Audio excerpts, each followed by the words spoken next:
Capítulo quinto, donde se prosigue la narración de la desgracia de nuestro caballero. Viendo pues que en efecto no podía menearse, acordó de acogerse a su ordinario remedio, que era pensar en algún paso de sus libros. Y trújole su locura a la memoria, aquel de Valdovinos y del Marqués de Mantua, cuando Carloto le dejó herido en la montiña, historia sabida de los niños, no ignorada de los mozos, celebrada y aún creída de los viejos, y con todo esto no más verdadera que los milagros de Mahoma. Esta pues le pareció a él que le venía de molde para el paso en que se hallaba. Y así, con muestras de grande sentimiento, se comenzó a volcar por la tierra y a decir con debilitado aliento lo mesmo que decía el herido caballero del bosque. ¿Dónde estás, señora mía, que no te duele mi mal? ¿O no lo sabes, señora, o eres falsa y desleal? Y de esta manera fue prosiguiendo el romance hasta aquellos versos que dicen: Oh noble Marqués de Mantua, mi tío y señor carnal. Y quiso la suerte que cuando llegó a este verso, acertó a pasar por allí un labrador de su mesmo lugar y vecino suyo, que venía de llevar una carga de trigo al molino, el cual, viendo a aquel hombre allí tendido, se llegó a él y le preguntó que quién era y qué mal sentía que tan tristemente se quejaba. Don Quijote creyó, sin duda, que aquel era el Marqués de Mantua, su tío, y así no le respondió otra cosa, sino fue proseguir en su romance,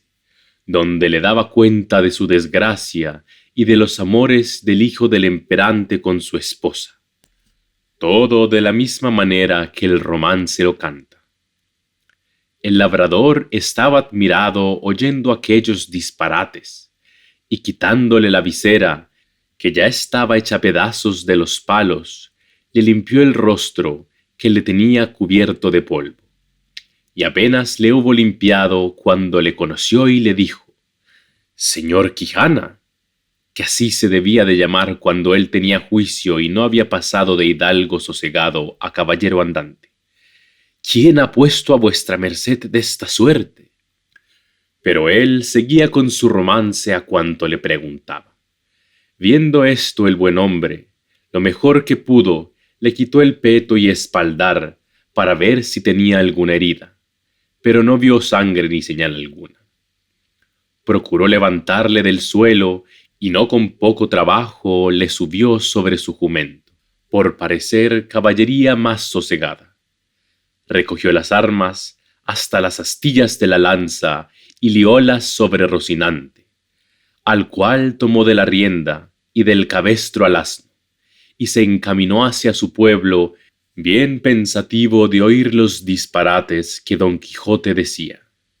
Y no menos iba Don Quijote, que de puro molido y quebrantado no se podía tener sobre el borrico, y de cuando en cuando daba unos suspiros que los ponía en el cielo. De modo que de nuevo obligó a que el labrador le preguntase, le dijese qué mal tenía. Y no parecía sino que el diablo le traía a la memoria los cuentos acomodados a sus sucesos, porque en aquel punto, olvidándose de Valdovinos, se acordó del moro de Abindarráez, cuando el alcaide de Antequera, Rodrigo de Narváez, le prendió y llevó cautivo a su alcaidía. De suerte que cuando el labrador le volvió a preguntar que cómo estaba y qué sentía, le respondió las mesmas palabras y razones que el cautivo Abencerraje respondía a Rodrigo de Narváez, del mismo modo que él había leído la historia en la Diana, de Jorge de Montemayor, donde se escribe, aprovechándose de ella tan a propósito, que el labrador se iba dando al diablo de oír tanta máquina de necedades, por donde conoció que su vecino estaba loco, y dábale priesa a llegar al pueblo, por excusar el enfado que Don Quijote le causaba con su larga arenga. Al cabo de lo cual dijo: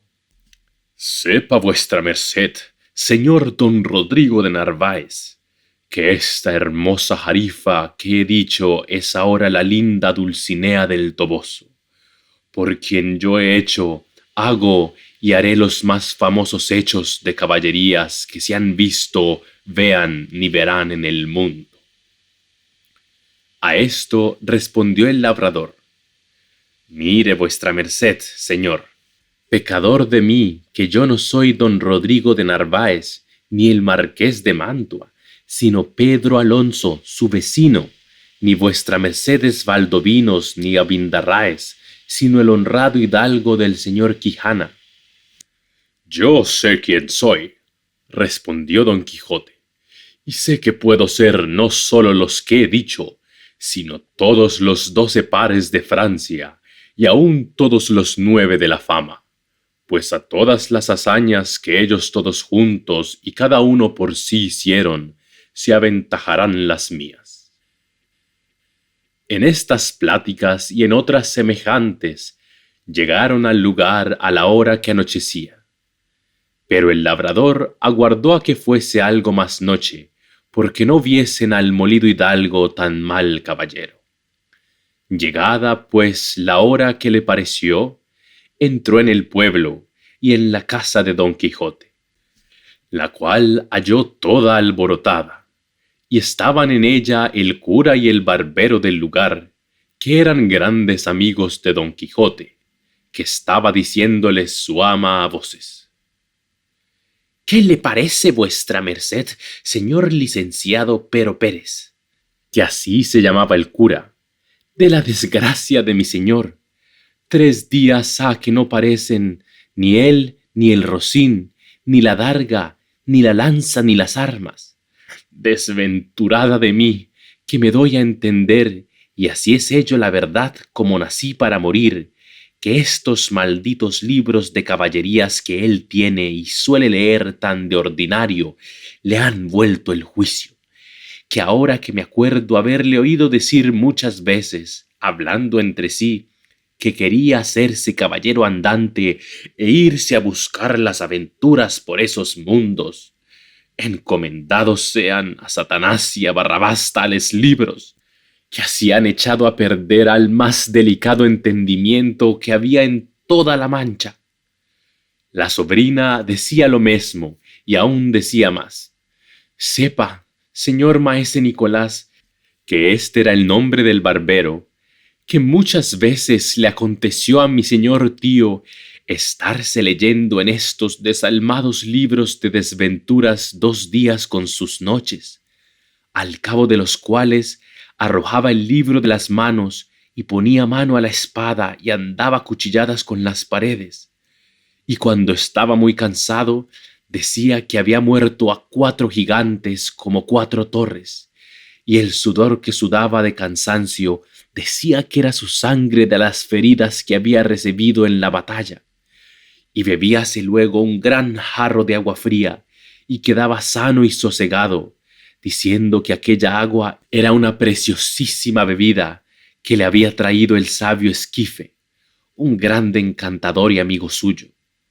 Mas yo me tengo la culpa de todo, que no avisé a vuestras mercedes de los disparates de mi señor tío, para que lo remediaran antes de llegar a lo que ha llegado, y quemaran todos estos descomulgados libros, que tiene muchos, que bien merecen ser abrasados, como si fuesen de herejes». «Esto digo yo también», dijo el cura, «y a fe que no se pase el día de mañana sin que de ellos no se haga acto público y sean condenados al fuego, porque no den ocasión a quien los leyere de hacer lo que mi buen amigo debe de haber hecho». Todo esto estaban oyendo el labrador y don Quijote, con que acabó de entender el labrador la enfermedad de su vecino, y así comenzó a decir a voces: «Abran vuestras mercedes al señor Valdovinos y al señor marqués de Mantua, que viene malferido, y al señor moro Abindarráez, que trae cautivo el valeroso Rodrigo de Narváez, alcaide de Antequera. A estas voces salieron todos, y como conocieron los unos a su amigo, las otras a su amo y tío, que aún no se había apeado del jumento porque no podía, corrieron a abrazarle. Él dijo: «Ténganse todos, que vengo malferido por la culpa de mi caballo. Llévenme a mi lecho y llámese, si fuere posible, a la sabia Urganda, que cure y cate de mis feridas». «Mira, Enhoramasa», dijo a este punto el ama, «si me decía mi bien mi corazón del pie que cojeaba mi señor. Suba vuestra merced en buen hora, que sin que venga esa Urganda lo sabremos aquí curar. Malditos digo, sean otra vez y otras 100 estos libros de caballerías que tal han parado a vuestra merced». Lleváronle luego a la cama, y catándole las feridas no le hallaron ninguna. Y él dijo que todo era molimiento, por haber dado una gran caída con Rocinante, su caballo, combatiéndose con 10 jayanes, los más desaforados y atrevidos que se pudieran fallar en gran parte de la tierra. «Tatá», dijo el cura, «jayanes hay en la danza. Para mi santiguada, que yo los queme mañana antes que llegue la noche». Hiciéronle a Don Quijote 1000 preguntas y a ninguna quiso responder otra cosa, sino que le diesen de comer y le dejasen dormir, que era lo que más le importaba. Hízose así, y el cura se informó muy a la larga del labrador del modo que había hallado a Don Quijote. Él se lo contó todo, con los disparates que al hallarle y al traerle había dicho, que fue poner más deseo en el licenciado de hacer lo que otro día hizo, que fue llamar a su amigo el barbero maese Nicolás, con el cual se vino a casa de Don Quijote.